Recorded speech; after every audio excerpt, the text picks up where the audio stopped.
Aujourd'hui, on se retrouve dans une vidéo tutoriel où je vais vous expliquer la pose de la fermeture éclair invisible.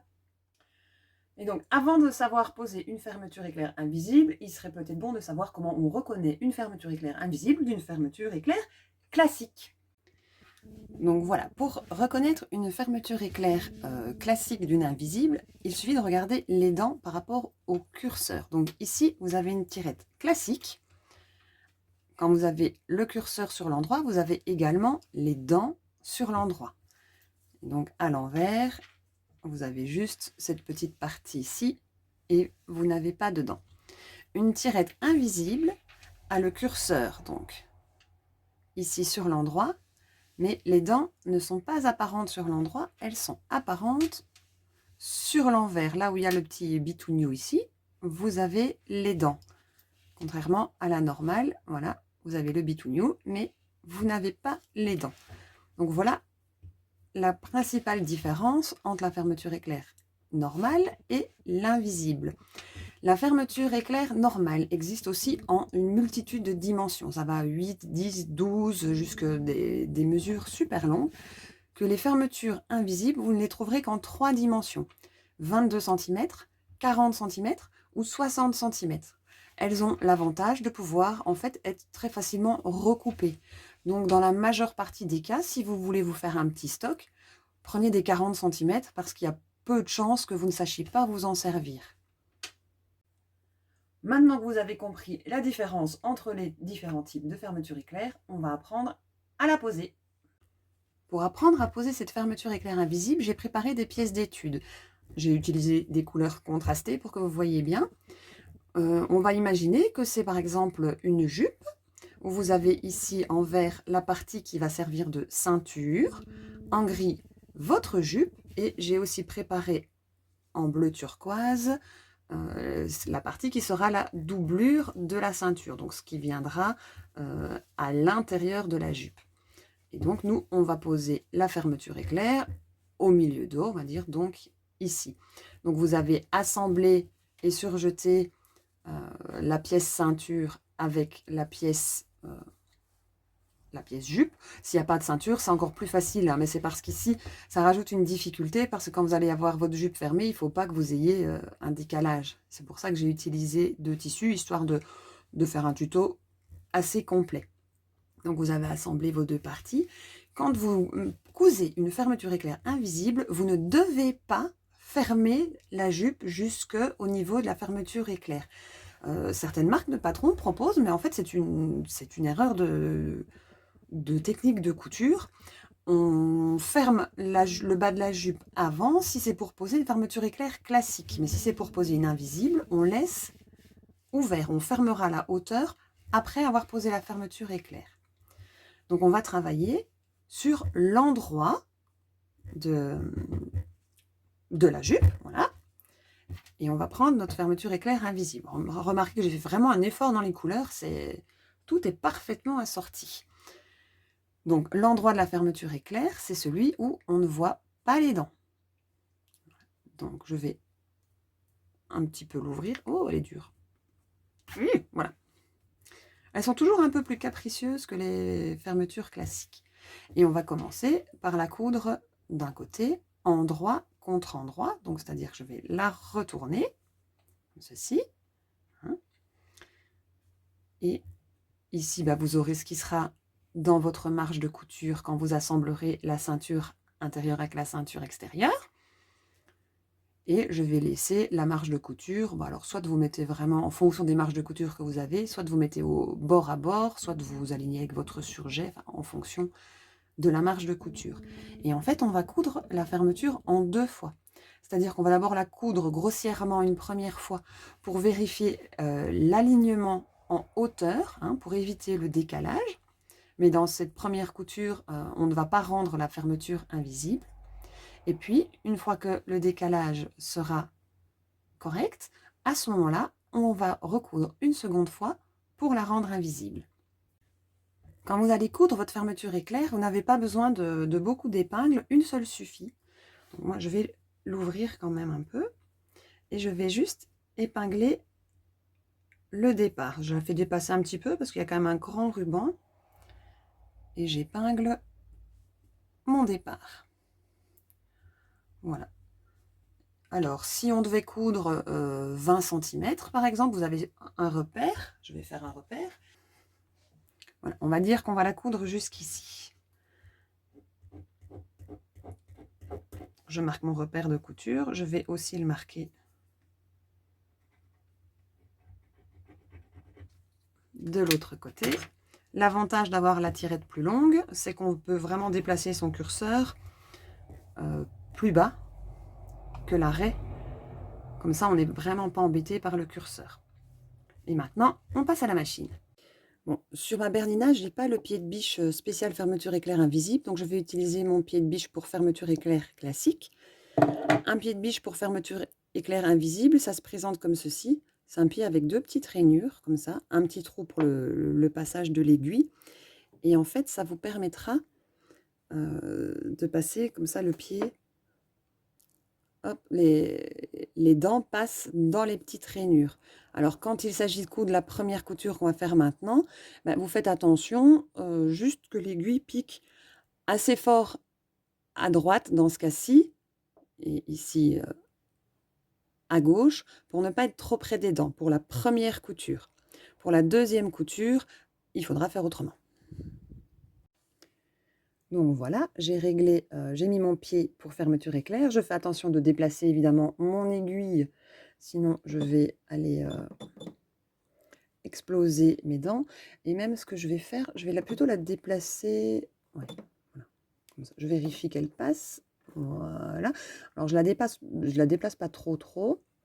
Et je vais simplement, je vais allonger la longueur de mon point, faire un grand point, parce que c'est une couture provisoire. Voilà. Et je vais, voilà, et je vais coudre mon premier ruban à gros points, en faisant attention de ne pas aller trop près des dents, en alignant bien. Donc je tiens mon ouvrage et ma fermeture. Je vais mettre peut-être l'épingle. Vous voyez pas ce que je fais là. Voilà. Je mets l'épingle au niveau du repère parce qu'avec le ruban de la tirette, on ne le voit pas. Voilà. Et donc je tiens mon travail et je couds dans le ruban à gros points. Je m'arrête à mon repère.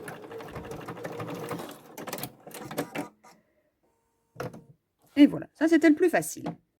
Voilà, donc on a cousu maintenant le premier côté. Alors on se doute bien que là, en voyant tout ça, on n'est pas en invisible, hein.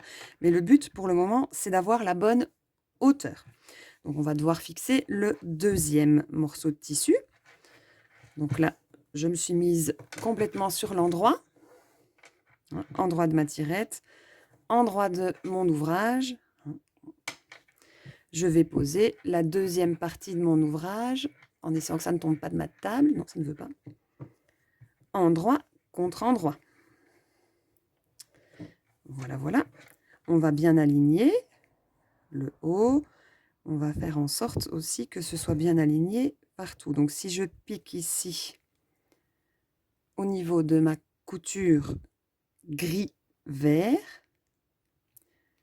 voilà, je dois ressortir au niveau de la couture gris-vert aussi de l'autre côté. Et je me rends compte, ici, si je couds comme ça, je suis complètement décalée. Donc, il faut que je descende mon tissu un peu plus. Quand vous n'avez pas de jointure de tissu, c'est super simple, hein, évidemment. Là, ça me paraît déjà nettement mieux. Si je rapproche après bord à bord, voilà, donc j'ai épinglé comme ça, j'ai la bonne hauteur. Bon, par contre, j'ai l'épingle du mauvais côté, donc je vais bien maintenir et je vais mettre l'épingle du bon côté. Je vérifie, ça m'a l'air d'être toujours à la même hauteur. Et bien donc, je vais ouvrir mon zip, et je vais coudre maintenant ce côté. Donc on va faire attention à changer la position de l'aiguille, puisque tout à l'heure on cousait en miroir par rapport à ceci. Donc j'ai déplacé mon aiguille plus sur la droite. J'ai cette fois-ci mon ouvrage d'ailleurs à droite, parce qu'on va toujours coudre de haut en bas. Donc fatalement, une fois on doit coudre avec le tissu à gauche, une fois on doit coudre avec le tissu à droite. Alors par contre c'est un petit peu plus acrobatique pour moi avec mon montage pour porter l'appareil. Donc, je vais quand même y arriver, je pense. Voilà, on commence à coudre son zip à gros points, pas tout près des dents. Je vais mettre mon petit repère à l'endroit où j'ai tracé tout à l'heure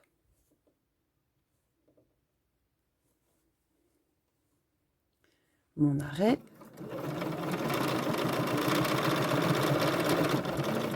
Hop, et voilà.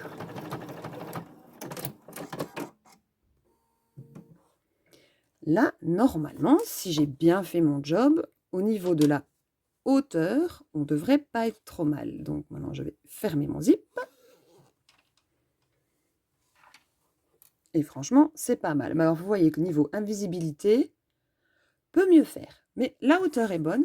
Donc maintenant, si la hauteur n'était pas bonne, qu'est-ce qui se passe? Eh bien, vous avez cousu avec des grands points. Donc c'est super facile de découdre. Vous décousez un des deux côtés et vous réajustez votre alignement. Si on avait cousu avec des tout petits points et qu'on avait déjà été tout près des dents, ce serait bien plus compliqué à découdre et on risquerait d'abîmer la tirette. Ici, vous craignez rien, hein, pop, pop, 3 coups de découpe vite et votre tirette est enlevée et vous pouvez réajuster. Donc maintenant, on va passer à la technique pour coudre en invisible. Si vous utilisez le pied de biche pour fermeture éclair invisible, vous allez positionner vos petites dents qui sont le plus à droite dans la petite rainure de droite. D'accord? Voilà, ça va vous guider et vous allez pouvoir coudre. Mais si c'était juste comme ça, vous allez coudre dans les dents et ça ne va pas le faire. Donc ce que vous allez devoir faire, c'est vraiment avec votre doigt, j'espère que vous allez bien voir, dérouler pour que les dents qui sont ici vers le haut viennent en fait se mettre contre le tissu. Voilà, et vous avez comme ça, vous allez devoir coudre ici à fleur des petites dents. Et donc le pied de biche va vous aider parce qu'il va vous guider, mais vous devez vraiment écraser avec l'ongle tout le long de la couture et vous devez venir piquer assez proche des petites dents. Vous avez une petite marge pour déplacer votre aiguille. Faites toujours attention. Je ne sais pas si vous voyez, moi j'ai un coup ici dans mon pied, tout simplement parce qu'un jour, j'ai déplacé trop fort mon aiguille, j'ai pas vérifié, et quand j'ai commencé à coudre, mon aiguille s'est explosée dans le pied. Donc toujours vérifier que ça passe quand même bien dans le pied, et vraiment venir coudre, alors, en déroulant avec votre doigt, toujours, et on vient coudre vraiment ici à ras. Avec ma Bernina, donc je n'ai pas ce pied-là, donc je vais faire avec le pied classique. Et je dois dire que je l'ai déjà fait une fois, ça marchait plutôt pas mal. C'est le même principe, donc je vais devoir bien dérouler le ruban et je vais essayer de venir coudre tout près des dents. Donc pour ça, vous n'hésitez pas à jouer sur la position de votre aiguille. Attention à ne pas venir coudre dans les dents, parce que si vous cousez dans les dents, votre fermeture va se bloquer. Et donc maintenant, on va par contre utiliser un point de couture normal, pas trop grand, parce qu'il faut que votre tirette, elle tienne. Donc je vais faire mon premier côté. Ici, j'ai les dents, la semelle du pied et l'aiguille à droite, donc c'est pas correct. Il faut que je déplace mon aiguille sur la gauche. Voilà, je vais remettre mon point à une longueur normale, ou je vais mettre en 3 au lieu de 2,5. Comme ça, si jamais je fais une boulette, ça reste plus facile à découdre. Je déroule mon... Voilà, je commence à coudre, du coup, tranquillement, en déroulant. Vous voyez ici, j'ai vraiment mes doigts qui déroulent le ruban. Et je viens coudre au plus près de mes dents. J'ai mis mon aiguille, pour ma part, du coup, le plus à gauche. Et alors, pour voir jusqu'où je dois coudre, c'est facile. Je verrai bien, je vois ma première couture, donc je m'arrête au même niveau que celui où j'ai arrêté ma première couture.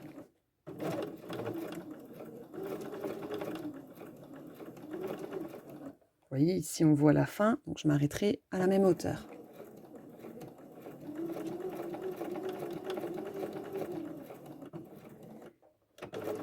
Je coupe.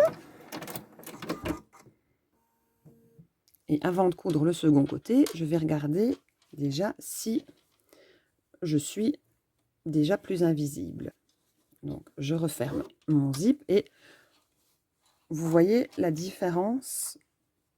Donc, le milieu de mon zip est là, le côté qu'on n'a pas cousu invisible. Et ici, on voit qu'on est déjà pas mal. Pareil. Maintenant, donc je fais l'autre côté en bougeant mon aiguille du coup à l'extrême droite.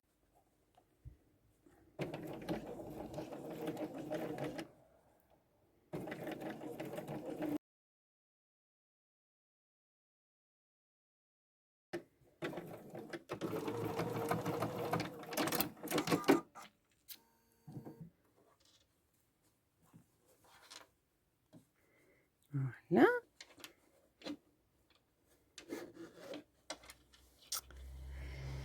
Voyons, voyons. Bon, au niveau de la hauteur, on est bon. Par contre, vous voyez, on voit toujours la tirette. C'est tout simplement que je ne suis pas allée coudre assez proche des dents. Voilà.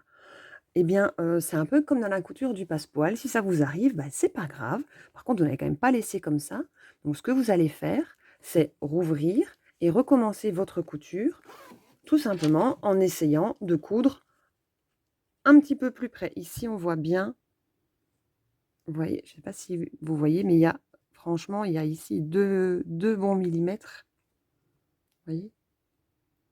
Donc, j'ai clairement cousu 2 millimètres trop à droite.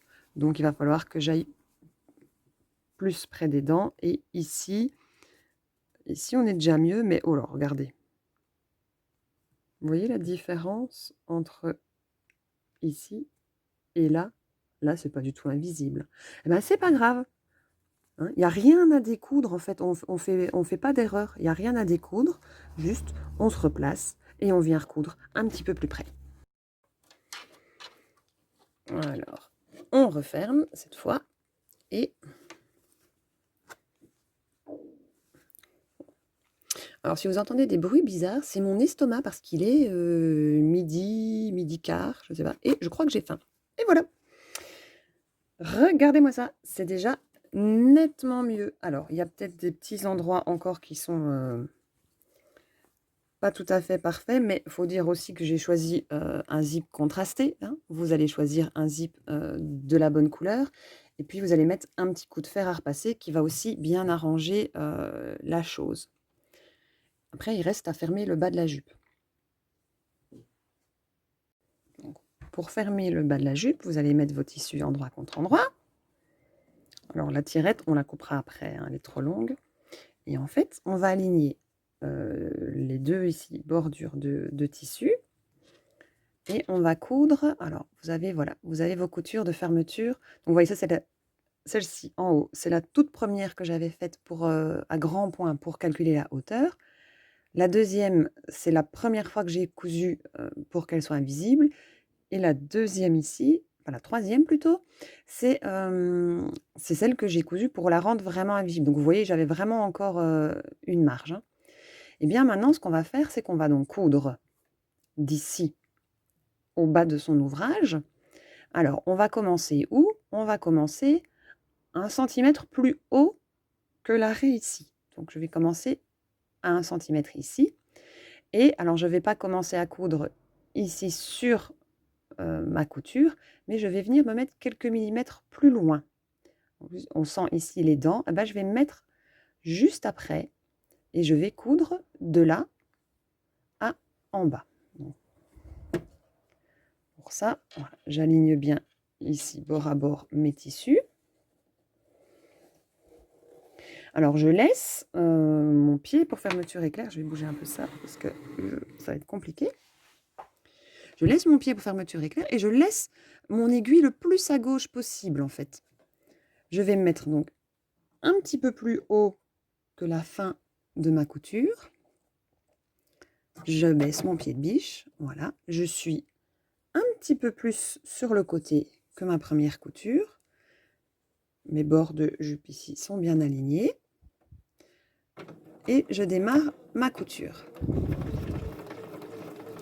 Et je viens comme ça refermer mon ouvrage.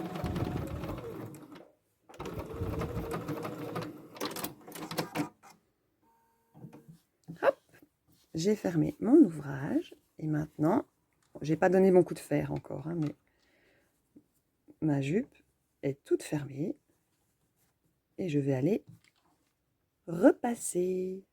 Oui. Et voilà. Bon, elle n'est pas tout à fait parfaite, mais pour ma défense, déjà, j'ai pas le pied adapté, donc avec un pied normal, c'est quand même pas mal. Et puis surtout, c'est pas évident de coudre avec tout un attirail pour filmer entre soi-même et la machine. Mais bon, voilà. Nous avons ici la fermeture.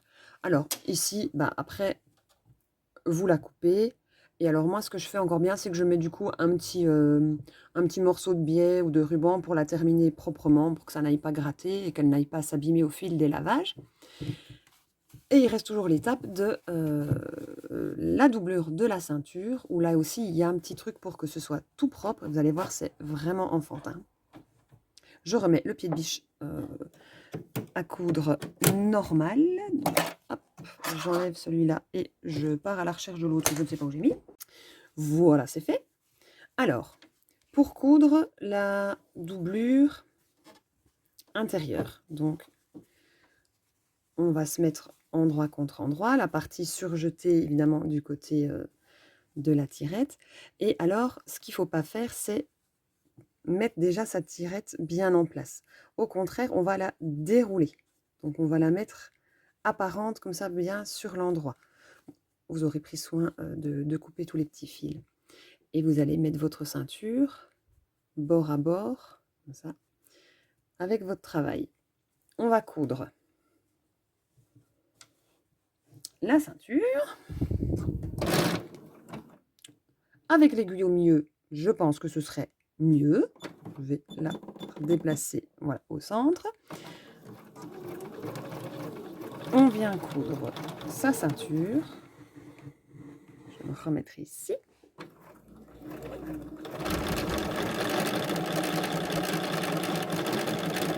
Quand on arrive au niveau du zip, on passe dessus. Vous voyez, on a le repère de nos premières coutures là. Eh bien, hop, une fois qu'on arrive là, on soulève son pied de biche, on tourne. Alors, j'ai oublié de préparer mon repli à ma ceinture, hein, mais vous pouvez déjà préparer votre repli si vous en avez un, ou si le bas est surjeté, vous le laissez comme ça. Hop. On rabaisse le pied de biche, on coud.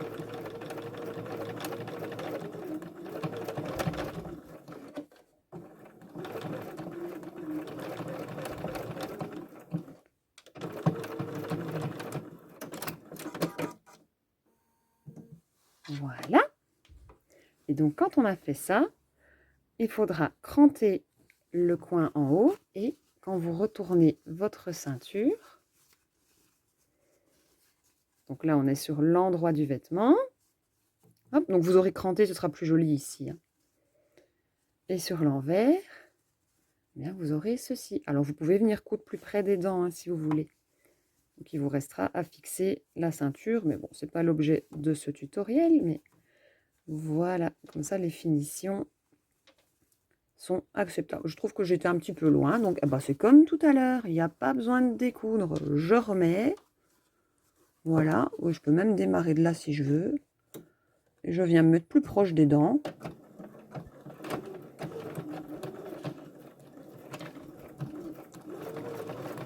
Attention à quand même pas aller dans les dents. Hein.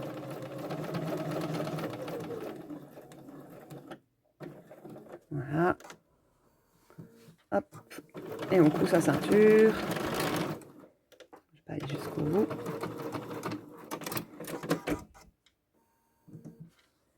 Je vais quand même prendre les ciseaux pour vous montrer. Donc, je crante. Hop. Et je retourne sur l'endroit. Voilà, voilà. Si je ferme.